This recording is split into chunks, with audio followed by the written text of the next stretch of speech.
Esse é o 10º de 14 estudos sobre o livro de Jó.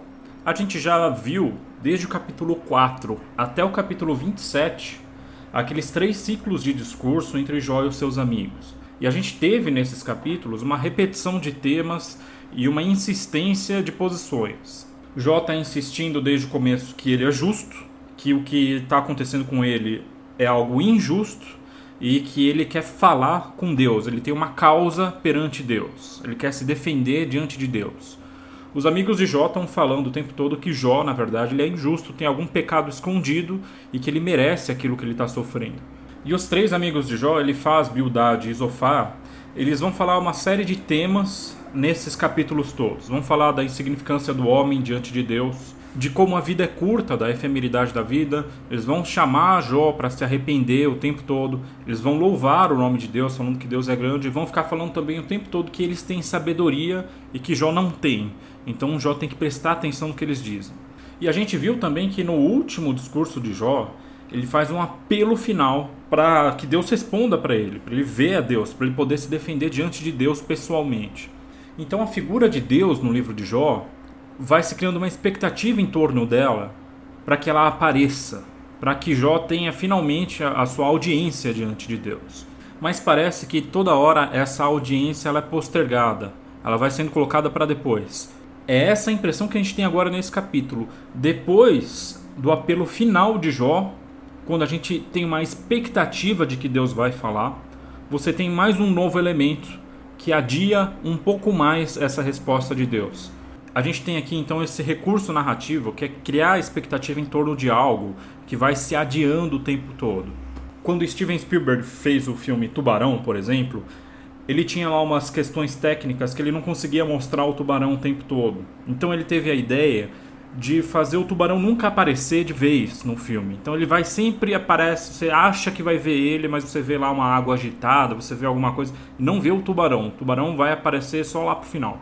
E isso criou no ritmo do filme uma expectativa de ver algo que você não vê. E esse recurso foi usado depois várias vezes por muitos outros diretores de cinema. Então quando você vê um filme, é comum a gente tá esperando para ver o monstro que vai aparecer ou uma batalha que tá para acontecer. E sempre quando você acha que vai acontecer, você não vê o monstro direito. Você vê ele meio no escuro, no meio da fumaça, atrás de uma árvore. E vai postergando essa aparição ou esse evento. É mais ou menos esse recurso que o autor do livro de Jó está usando aqui também. Ele vai criando uma expectativa de Deus e de repente aparece mais uma coisa antes da fala de Deus. No nosso caso aqui, esse elemento é Eliú, um outro amigo de Jó que não tinha aparecido antes. E é interessante porque Eliú não é nem citado antes no livro e nem vai ser citado depois. E dos capítulos 32 até o capítulo 37, Eliú vai fazer o discurso dele. É a vez de Eliú falar o que ele tem para falar. E ele aparece com uma certa vantagem, porque o discurso de Eliú ele não está dentro daquele contexto de um discurso depois outro, um discurso que responde outro. Ele simplesmente responde todo mundo e ninguém responde ele, porque logo depois do discurso de Eliú vem o discurso de Deus e aí acaba o livro. Então algumas características interessantes aparecem aí nesses capítulos do 32 a 37, o discurso de Eliú. Primeiro, o nome de Eliú. Eliú tem um nome hebraico. O nome Eliú significa meu Deus é ele, ou ele é meu Deus. O nome do pai de Eliú também é um nome hebraico, Baraquel, né? Deus é bênção. E o texto também fala que Eliú é um buzita, significa que ele tem uma relação com Buz. E esse nome Buz aparece na Bíblia em outro lugar, lá no livro de Gênesis, capítulo 22, verso 21, diz que Buz é um filho de Naor, irmão de Abraão. Ou seja, Eliú tem alguma relação aí com Naor, com a família de Abraão. O que é interessante também é que o nome Uz, que é o nome da terra em que mora Jó, ele é irmão de Buz, lá em Gênesis 22. E Eliú aparece como uma figura diferente. Ele é mais novo do que todos os amigos de Jó e do que Jó também. Então, dentro do contexto da cultura da época, ele não teria nem o direito de falar. Porque quando as pessoas mais velhas estão falando, quem é mais novo ele não se mete na conversa. Isso é inadmissível dentro da cultura da época. E a ironia do livro é que esse sujeito que é o mais novo, que devia ser o mais tolo de acordo com a cultura da época, é o que acaba sendo mais sábio. a gente vai ver depois que os outros amigos eles têm que se desculpar, porque Deus fala que eles falaram que não é justo. Mas Eliú não é incluído nesse grupo de pessoas que falaram besteira dentro do livro. Então esse discurso de Eliú ele vai repetir muitas das ideias que os amigos de Jó falaram antes, mas ele vai colocar sob uma ótica um pouco diferente, vai trazer alguns conceitos novos também. E também vai excluir outros, porque Eliú, por exemplo, ele não condena Jó em todo o seu discurso, que é um dos grandes problemas dos amigos de Jó. Eliú também tem uma outra característica interessante, que ele é o único que fala com Jó usando o nome de Jó. Ele é o único que fala nominalmente com Jó. Então ele fala, então Jó, escute-me e tal. Ele é o único que se refere a Jó pelo nome. Os outros amigos dele não falam o nome de Jó em momento algum. Ele vai dar a entender em outros versos que nem todo sofrimento humano é consequência direta da justiça divina, apesar dele defender essa justiça retributiva divina. E o discurso de Eliú também, por vir logo antes do discurso de Deus, ele serve quase como um interlúdio para esse discurso de Deus, porque ele vai tocar em vários elementos que são fundamentais no discurso de Deus que vem logo em seguida. Então Jó capítulo 32, dos versos 1 a 4 diz assim: Aqueles 3 homens não responderam mais a Jó, ele faz Bildade e Zofar, porque ele teimava em considerar-se justo.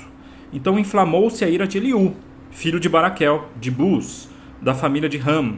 Indignou-se contra Jó, porque pretendia ter razão contra Deus. Indignou-se também contra os 3 amigos, porque não acharam resposta, contentando-se em deixar as falhas a Deus. Eliú tinha esperado para falar com Jó, pois eles eram seus anciãos, mas ao ver que nenhum dos 3 tinha algo mais para responder, encheu-se de indignação. Então Eliú, filho de Baraquel, de Buz, interveio, dizendo... Então você percebe, como eu tinha falado, que ele espera todo mundo parar de falar. Quando não tem mais discussão, quando todo mundo está em silêncio, a gente volta aqui à condição do começo dessa sessão poética. Vocês lembram, os amigos de Jó sentaram e ficaram com ele em silêncio por 7 dias de luto. Depois eles começaram a falar. Aqui a gente volta a essa situação de novo. Eles terminam de falar e parece que o assunto morreu, porque nenhum consegue convencer o outro. E é nesse silêncio que Eliú se sente no direito de falar. Agora que os anciãos não estão mais falando, agora eu vou falar. E como a gente leu aqui, é interessante que Eliú, ele é contra Jó e contra os amigos de Jó também.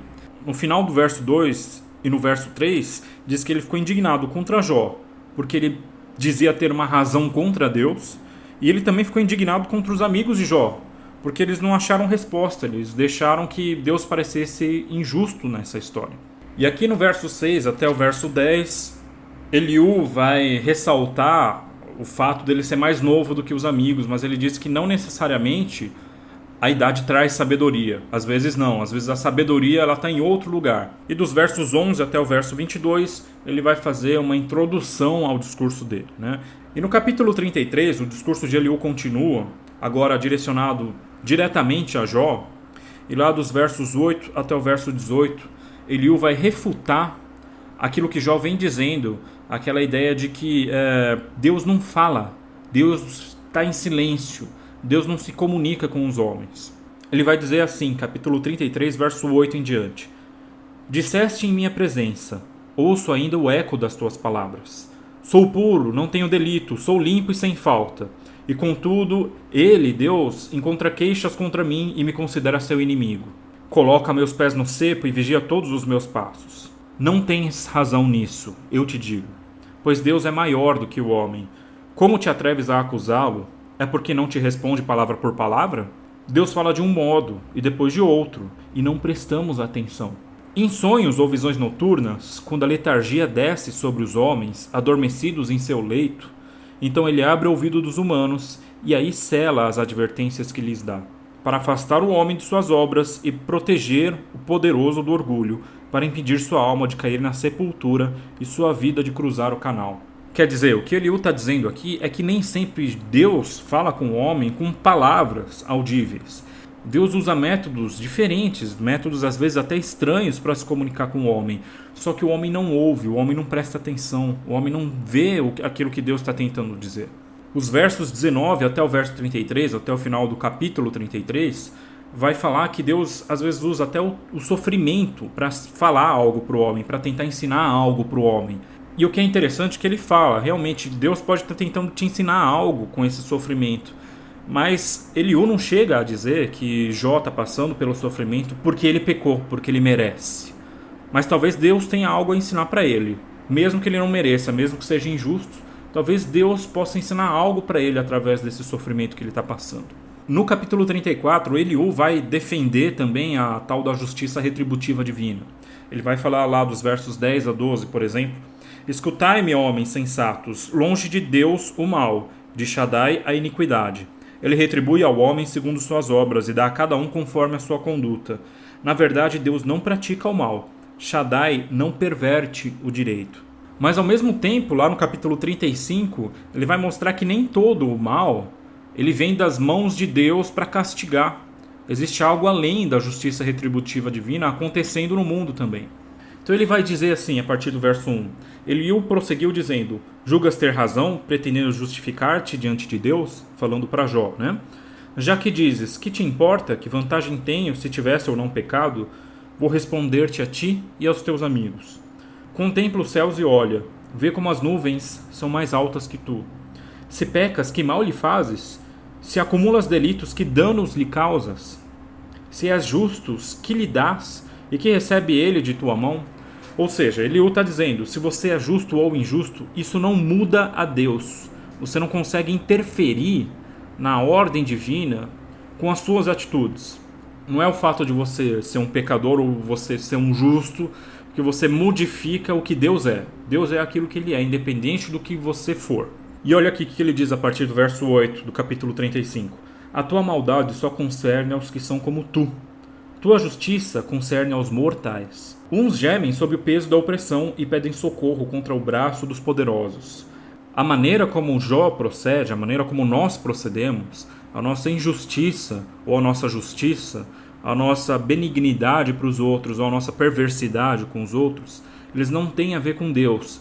Isso não vai modificar aquilo que Deus é, mas isso afeta os homens. Eliú está falando aqui que o mal no mundo não tem a sua origem em Deus, mas tem a origem no homem. As atitudes do homem não afetam a Deus, mas afetam ao homem. Se você for mau e perverso, alguém vai passar por essa opressão por causa daquilo que você fez. As suas atitudes, elas interferem na vida das outras pessoas. O capítulo 36 vai continuar fazendo uma defesa de Deus, da justiça de Deus. E lá nos versos 15 até o verso 18 ele vai dizer assim: mas ele salva o pobre por sua pobreza, adverte-o em sua miséria. Também a ti ele quer arrancar da angústia, num lugar espaçoso em que nada incomoda, e a mesa preparada para ti transbordará de gordura. Se tu não instruis o processo do ímpio, assegurar-se-á um processo equitativo. Quer dizer, Deus não é indiferente. Deus, ele quer o bem para você, ele não quer o mal, ele não é o teu inimigo, como você está dizendo, né? Falando para Jó. E olha aqui no verso 18 do capítulo 36, como Eliú percebe algumas coisas. Ele diz assim: toma cuidado para que não te seduza a fartura e não te perverta um rico suborno. Eliú aqui entra na questão do começo do livro, lembra? A grande questão sobre Jó, que é a questão de disputa entre Deus e Satanás, é: se você encher ele de riquezas, ele vai se perverter. Ele não segue você de graça. Ele está seguindo só porque você dá presentes para ele, né? É isso que Satanás diz para Deus. E Eliú diz aqui: toma cuidado com as riquezas, porque elas podem perverter. Quando você estava confortável nas riquezas, você não questionava a Deus. Agora você está começando a questionar. Apesar de não pecar, apesar de não abandonar a Deus, você está começando a ter uma visão diferente de Deus. Toma cuidado. E a partir do verso 22 e também no capítulo 37 até o final, Eliú vai fazer então a tal da introdução ao discurso divino, porque ele vai falar como Deus é grande e como essa grandeza de Deus se manifesta na natureza. Capítulo 36, verso 26 ao verso 28. Deus é grande demais para que o possamos conhecer. O número de seus anos é incalculável. Faz subir as gotas d'água e destila a chuva em neblina, e as nuvens derramam-se em chuviscos, e a chuva cai sobre a multidão humana. Capítulo 37, versos 5 a 7. Deus troveja a plena voz as suas maravilhas, e realiza proezas que não compreendemos. Diz a neve, cai sobre a terra, e ao aguaceiro, desce com violência. Suspende a atividade dos homens para que reconheçam que é obra sua. Os versos 14 a 16. Ouve isso, Jó, para, e considera as maravilhas de Deus. Sabes como Deus comanda as nuvens? E como sua nuvem lampeja o raio? Sabes algo do equilíbrio das nuvens? prodígio de conhecimento consumado. E ele termina o discurso dele lá no verso 23 e no verso 24 dizendo: Shaddai, nós não o atingimos, mas ele, na sublimidade de seu poder e retidão, na grandeza de sua justiça, sem oprimir, impõe-se ao temor dos homens, a ele a veneração de todos os corações sensatos. Eliú acaba sendo mais sábio dos amigos de Jó, apesar de repetir muito dos discursos dos amigos de Jó, porque ele defende a Deus, mas sem acusar Jó. Ele defende a justiça de Deus, mas sem acusar aquele que está passando por uma injustiça. Ou seja, a sabedoria de Eliú está em reconhecer que ele não conhece totalmente a Deus, que Deus está acima da compreensão.